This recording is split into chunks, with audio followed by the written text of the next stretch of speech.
The Houston Rockets could make the most important decision in franchise history on NBA draft night. Trade away Alperen Şengün and Amen Thompson, 21 and 20 years old, already terrorizing the league, for Kevin Durant or Giannis Antetokounmpo. The phone calls are happening. The packages are on the table. Durant for Şengün, a lottery pick, and Houston's future, or Giannis for Şengün, Jalen Green, and 5 to 6 first-round picks. Here's the problem. Şengün just got snubbed from the All-NBA by 1 point, despite dragging Houston to the number 2 seed and into the playoffs for the first time since Harden left. Thompson is already a defensive nightmare as a rookie. These aren't projects anymore. They're ascending superstars who haven't even hit their prime. Most players peak at 26 to 27. Just look at the dominance of Shai SGA, OKC's NBA MVP this year, to see what a peak 26 to 27-year-old phenom looks like. Back in Houston, these kids are 4 to 5 years away from their NBA peak powers, and yet they are already dominating playoff teams in the NBA regular season. So the question isn't whether Houston can trade them, it's whether they have the courage not to. Today we're breaking down why Şengün and Thompson might already be untouchable, and why trading them could be the biggest mistake in Rockets history. And if they keep them, the NBA has a problem similar to what you're seeing with OKC's domination right now. Let's dive in. The Şengün Surge. Alperen Şengün just had the most disrespected season in recent NBA history, and it might be the last time anyone can say that. Let's start with the numbers that should have made him a lock for All-NBA. 19.1 points, 10.3 rebounds, 4.9 assists per game while shooting, 49.6% from the field. Those are all-star numbers. Those are franchise player numbers. Those are the kind of stats that usually guarantee recognition. But here's where it gets personal. Şengün didn't just make his first All-Star team this season. He was the engine that powered Houston to the number 2 seed in the Western Conference, the focal point of their offense, the reason they went from lottery team to legitimate playoff threat in 1 season, and the league responded by giving him 58 All-NBA voting points when he needed 59. 1 single point. Think about that for a moment. 100 media members vote on All-NBA teams. If just one voter had moved Şengün from their second team to their first team, or from off their ballot to their third team, he would have made it. 1 vote separated him from the recognition he earned. The disrespect runs deeper than just missing All-NBA, though. All season long, analysts questioned whether his game would translate to playoff basketball. They said he was too slow, too soft, couldn't handle the physicality of postseason play. They called him a regular season player and suggested Houston might need to consider benching him in crucial moments. Then the playoffs started, and Şengün proceeded to average 18.5 points, 11.2 rebounds, and 6.1 assists against the Golden State Warriors in a 7-game series. Against Draymond Green, one of the smartest, most physical defenders in NBA history, Şengün looked like he belonged on the biggest stage. But what the box scores can't capture is how Şengün is dominating games. This isn't your typical big man posting up in the paint and bullying smaller defenders. This is basketball artistry. Watch Şengün operate from the elbow, and you'll see him fake a handoff to the guard, pivot to a face-up position, and hit a cutting teammate with a no-look pass that splits 3 defenders. Watch him in the high post, and he's reading the defense like a point guard, finding the weak shooter or hitting the rolling big man with perfect timing. His footwork in the post is poetry in motion, drop steps that would make Tim Duncan proud, up and under moves that leave defenders reaching at air, and a soft touch around the rim that makes difficult shots look routine. But then he'll surprise you by bringing the ball up court in transition, pushing the pace like a guard, and finding teammates in stride for easy baskets. The comparisons to Nikola Jokic aren't just lazy analysis, they're accurate. Both players see the floor from a center's perspective but think like point guards. Both can hurt you with their passing, their shooting, or their post moves. Both make everyone around them better. But here's what makes Şengün potentially even more dangerous than Jokic was at the same age: the physical tools. Şengün is more athletic, more explosive around the rim, and has better lateral movement on defense. At 21, he's already showing the kind of complete skill set that took Jokic years to develop. That's the mark of a true franchise player, making everyone around them better. Yet somehow, 100 voters looked at his season and decided he wasn't quite good enough for All-NBA recognition. They gave that honor to players who didn't carry their teams to better records, didn't impact winning at the same level, and didn't show the same level of improvement.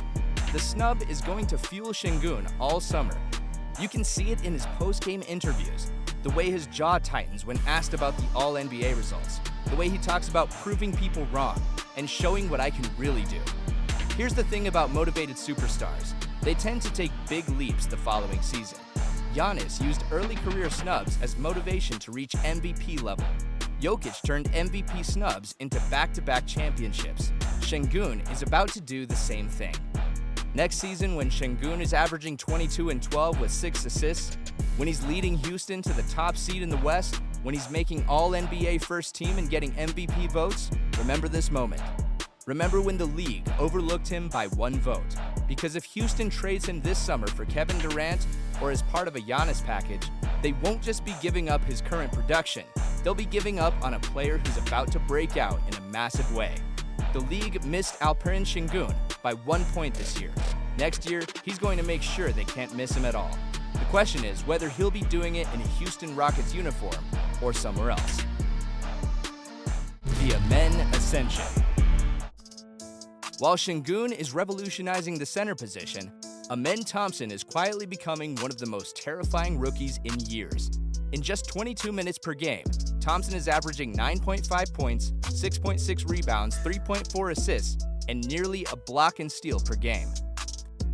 Scale those numbers to starter minutes, and you're looking at a player who can guard positions 1 through 4 and explode for highlight plays that break the internet. But here's what makes Thompson truly dangerous: the learning curve. Most rookies spend their first year looking lost. Thompson, he's already reading defensive schemes like a veteran and making plays that most rookies wouldn't even recognize. He's not just meeting expectations, he's obliterating them. And when his offensive game catches up to his defensive instincts, the league is going to have a serious problem. Perfect chemistry. Individual talent is one thing, but what makes Şengün and Thompson special is how they complement each other. Şengün's ability to operate from the high post creates perfect cutting lanes for Thompson to attack the rim. In transition, Thompson pushes the pace while Şengün trails, ready to either finish or facilitate. They're both unselfish, high-Q players who play with an instinctual feel that can't be taught. In a league obsessed with three-point shooting, these two offer something different: constant movement, beautiful ball flow, and unpredictability that makes defensive coordinators lose sleep. They're not just playing well individually, they're developing genuine chemistry, and that's the foundation championship teams are built on. The trade temptation. But here's where it gets complicated. The NBA is experiencing something rare. Multiple superstars might actually be available. The Kevin Durant scenario. Phoenix wants their future back. They'd take Şengün, Houston's 10th pick, and all those future picks Houston acquired from Phoenix. That's it. For a player who just averaged 27 points on elite efficiency and has proven he can still dominate at age 36. Houston could wake up tomorrow with Kevin Durant instead of developing Şengün. They'd go from maybe contenders in 3 to 4 years to championship favorites next season. The Giannis nuclear option. Milwaukee is reportedly exploring options, and Houston has the assets. The framework: Şengün, Jalen Green, and 5 to 6 future first-round picks. For Giannis freaking Antetokounmpo, a 2-time MVP who's only 29 years old and represents the kind of two-way dominance that comes around once in a generation. The temptation is suffocating. Why wait 3 to 4 years for maybe when you could get guaranteed greatness today? The case for patience. Here's what everyone forgets. Those trade packages are massive. For Durant, you're giving up a 21-year-old averaging 19 and 10 with elite playmaking, plus lottery picks, for a 36-year-old with maybe 2 to 3 elite years left.